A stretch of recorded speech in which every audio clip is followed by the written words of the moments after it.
O Senhor esteja convosco. Ele está no meio de nós. Proclamação do Evangelho de Jesus Cristo, segundo João. Glória a vós, Senhor.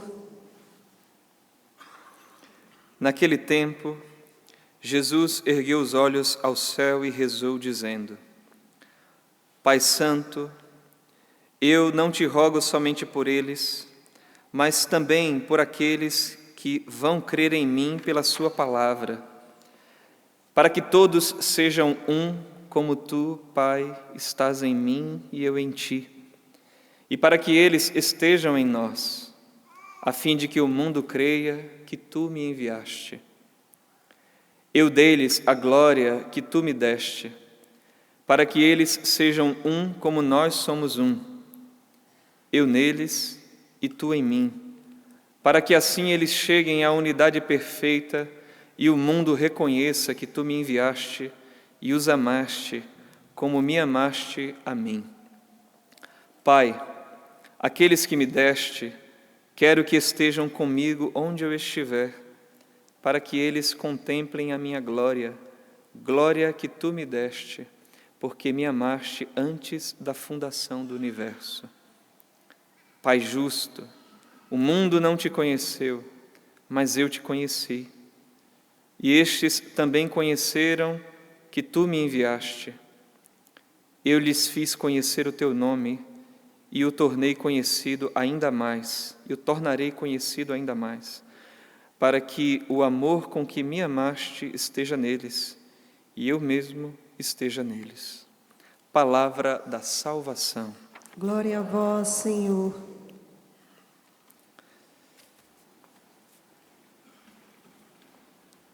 É preciso que tu sejas também minha testemunha em Roma. Disse o Senhor a São Paulo, depois dele ter vivido uma confusão danada, em que os judeus estavam, desculpe dizer assim, tentando tirar o couro dele. São Paulo tinha sido, então, tomado por alguns judeus que queriam condená-lo porque estava anunciando o nome de Jesus, anunciando a ressurreição dos mortos e arrebanhando muita gente. São Paulo ia nas sinagogas e convencia judeus, ia na praça, na Grécia, e convencia também ali alguns gentios, pagãos, e o homem era um fogo só. Então, querem depois fazer mal a ele, e Jesus aparece para ele e diz isso: é preciso que tu sejas também minha testemunha em Roma. E nesta expressão, é preciso, nós vemos como tudo na vida de São Paulo está ligado às exigências de um plano divino. Não é São Paulo que está guiando a própria vida, mas ele está sendo conduzido por uma mão,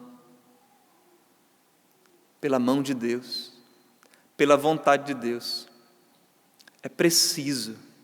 E ele se deixa, então, conduzir pela voz de Deus. Paulo não vive segundo um projeto de Paulo. Por mais que fosse um homem prodigioso, maravilhoso, e o era porque fazia a vontade de Deus, mas não segue um projeto de si mesmo. Paulo, é preciso que vás a Roma. Paulo vive da escuta. Vive da escuta de Deus, não da escuta de si mesmo. Então veja, vocês ouviram aqui, nós ouvimos, que levaram ele, São Paulo estava apelando, tendo o seu direito, tendo o seu direito romano,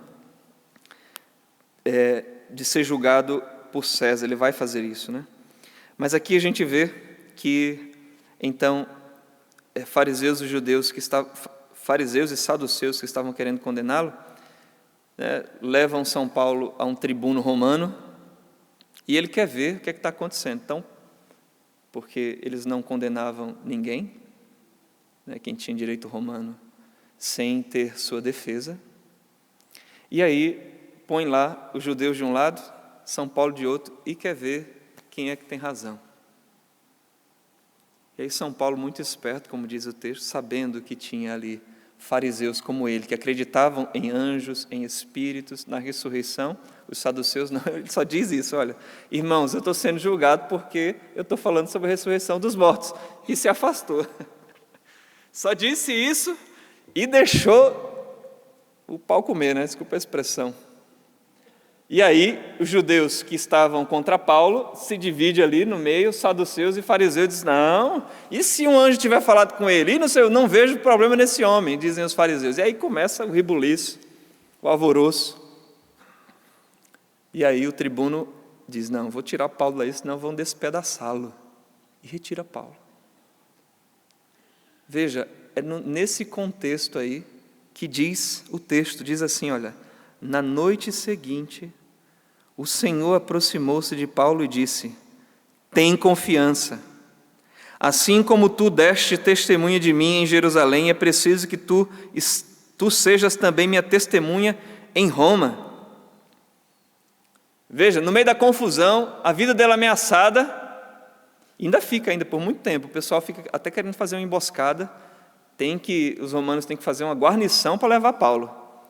Mas a vida dele sendo ameaçada, e São Paulo escuta Jesus. O Senhor se aproximou dele e disse, é preciso que seja minha testemunha.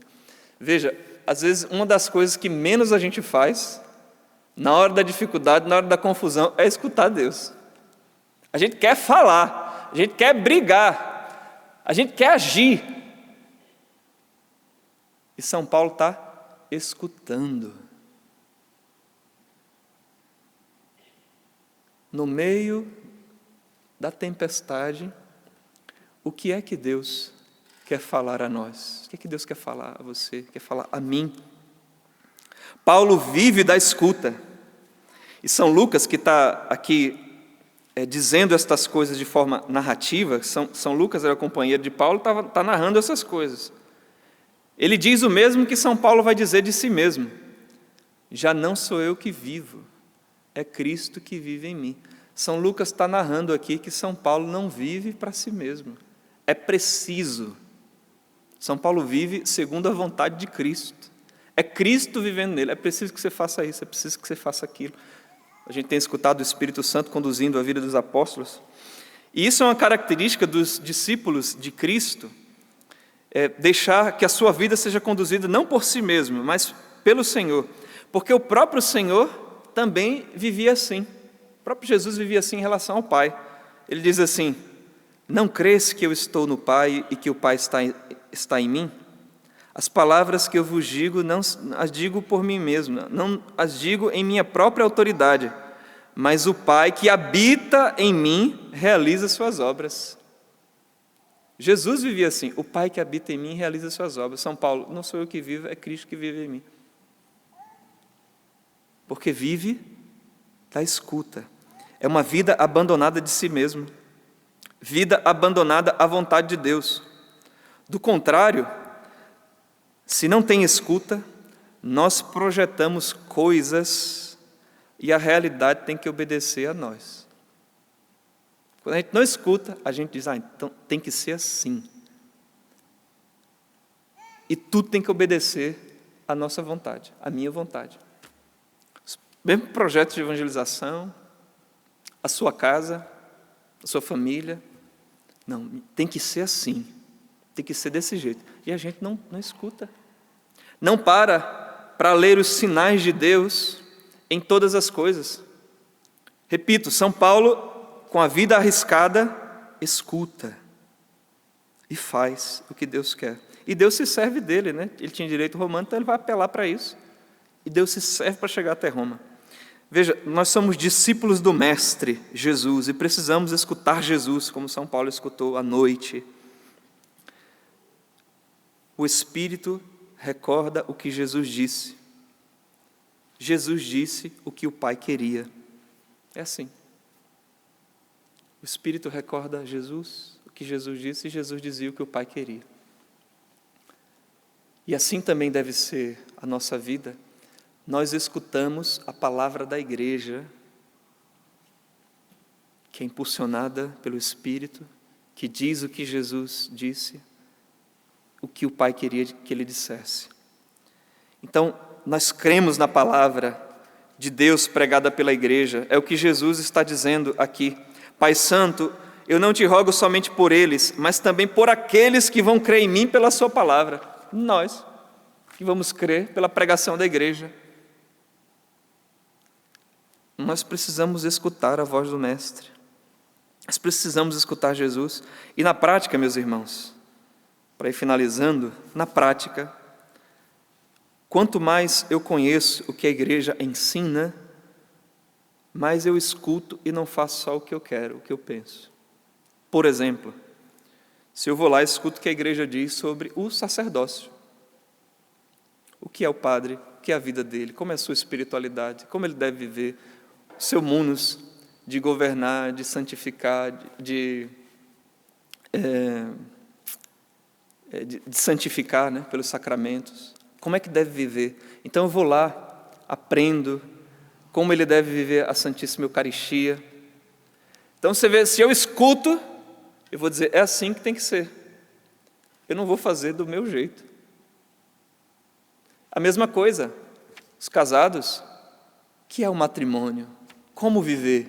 E se você escuta a palavra da igreja, que se baseia na palavra de Deus, a moral cristã, como educar o filho, como o esposo, como a esposa deve ser, você também escuta, não é só do seu jeito. Aí a gente se converte, entendeu? A gente se converte a Deus, a gente se converte à palavra de Deus, a gente se converte o que a doutrina nos ensina. E aí a gente poderia falar da vida do leigo, da vida do missionário. A gente vai não fazendo o que nós mesmos queremos, mas o que nós escutamos. É preciso escutar. E eu termino dizendo essas coisas com o Salmo de hoje, que nos diz assim: eu bendigo o Senhor que me aconselha, e até de noite me adverte o coração. Tenho sempre o Senhor ante meus olhos, pois se o tenho ao meu lado, não vacilo. Não se aplica bem a Paulo, né? Eu bendigo o Senhor que me aconselha até de noite, como de noite foi lá adverti-lo. E até de noite me adverte o coração. Tenho sempre o Senhor ante meus olhos, pois se o tenho ao meu lado, não vacilo. Pode ser de noite, pode ser de dia. O importante é que o nosso coração e os nossos ouvidos estejam voltados para escutar aquele que adverte o nosso coração e quer guiar os nossos passos. Não vivamos por nós mesmos, mas por Cristo, como Cristo vivia pelo Pai.